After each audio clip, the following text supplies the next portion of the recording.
This is State Farm agent Jason Hardy coming to you today with the Jason Hardy State Farm Player of the Week for the Junction City Dragons. And this week's Player of the Week is Jordan Banks. Congratulations, Jordan, for being named the Jason Hardy State Farm Player of the Week. First off, just let me know, man, how does that make you feel for your coaches to recognize you with Player of the Week? First off, thank you for having me. And it feels great because, you know, we got a lot of great players and we had a lot of great performances the other night. But it's a great feeling. You know, it's good to get recognized and good for, like, all your hard work to pay off. Absolutely. Absolutely. Love to hear that. So, a little bit of a heartbreaker last week. 1-2, met up at Carlisle. Home field advantage probably played a little bit into that. Hostile environment probably played a little bit into that. But tell me a little bit about that environment. I mean, it was a Hootens game of the week. There was some hype going into it. What was that environment like playing in and what probably felt a little bit like a playoff atmosphere early in the season like that? Well, you know, first off, I want to say Carlisle's a good team, so I want to give them their props. And sure. It was a really great environment. I think I really like those type of environments where it's a lot of fans and it's a lot of hype and everything like that. It really shows you who's really locked in for it, you know what I'm saying? Like, who really wants to play and who's really just there for the lights. But I'm glad we got a taste of that now because I know it's going to be more of that as the season goes along and in playoffs and everything like that. So I feel like we'll be ready going down the line. Love to hear that. Love to hear that. Don't let that early loss ruin the rest of the season, right? Right. Yes, sir. All right. Good deal. So, talk a little bit about your game here. You played both ways, defensive end and tight end. Coach was giving me some stats here earlier. You were a major contributor on the offensive side, blocking for an offense that rushed for over 350 yards, which is, man, you take that. I mean, I got to feel like you like that going into it. And then on the defensive side, from your defensive end spot, you had 7 tackles, 3 tackles for a loss, 2 sacks. I got to ask you, when you get to the quarterback and you get your hands on him, tell me how that feels, Jordan. I've never experienced that. So tell me how that feels coming from your defensive end spot and you get an open lane to the quarterback. It's a great feeling. It's really like, it's a big momentum shift, you know, like, especially when it's early in the game and you just got your quarterback sack, you thinking, oh, man, we finna, you know.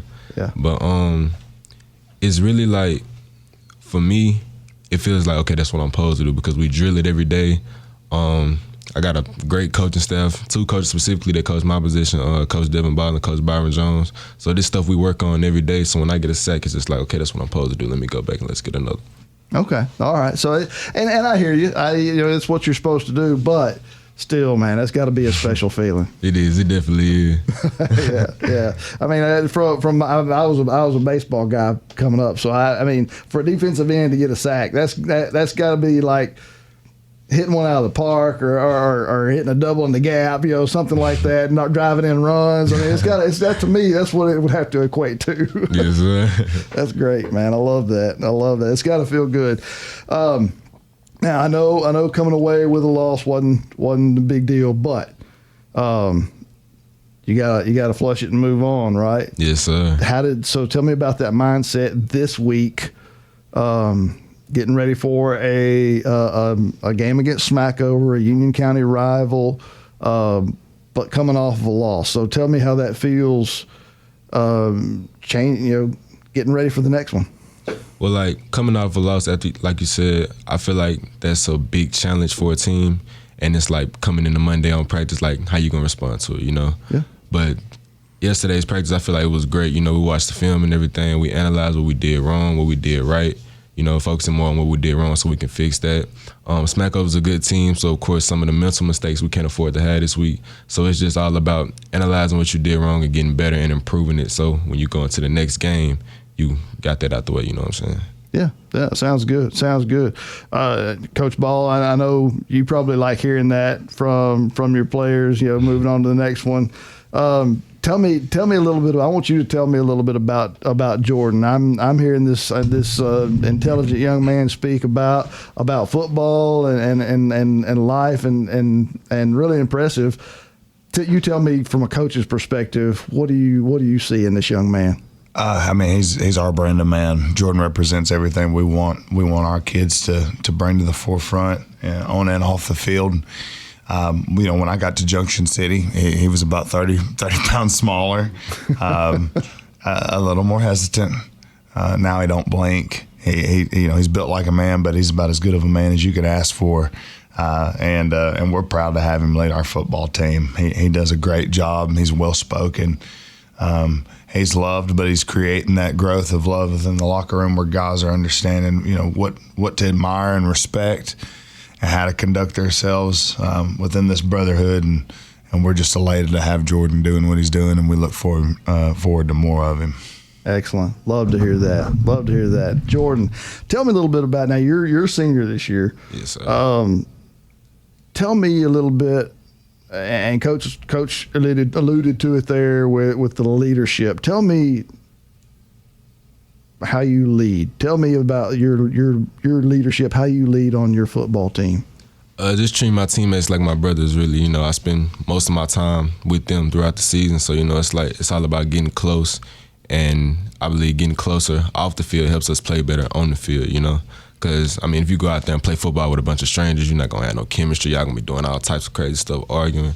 But once you get close with guys and treat them like your real family, because they are, then the playing part comes easy. Okay. All right. Cool. So tell me a little bit about Jordan Banks off the football field. What do you like to do? I like to make music. Music. All right. I go to church a lot. Good. I also play basketball. That's really about it. I like to eat. Hey, you can't put on 30 pounds without putting the calories in. That's excellent. That's excellent. So you said music was the first thing you mentioned. Tell me a little bit about that. What kind of music? I make hip hop music. Do you? Yes, all right.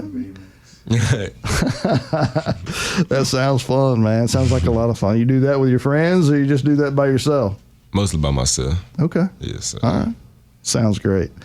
Well, again, let me say congratulations to Jordan Banks for being named the Jason Hardy State Farm Player of the Week for Junction City, and congratulations. I know you've got big plans for the rest of the season, and wish you the best of luck this week and the rest of the season going forward. Thank you, Mr. Hart. I appreciate you. You're very welcome. Enjoyed having you.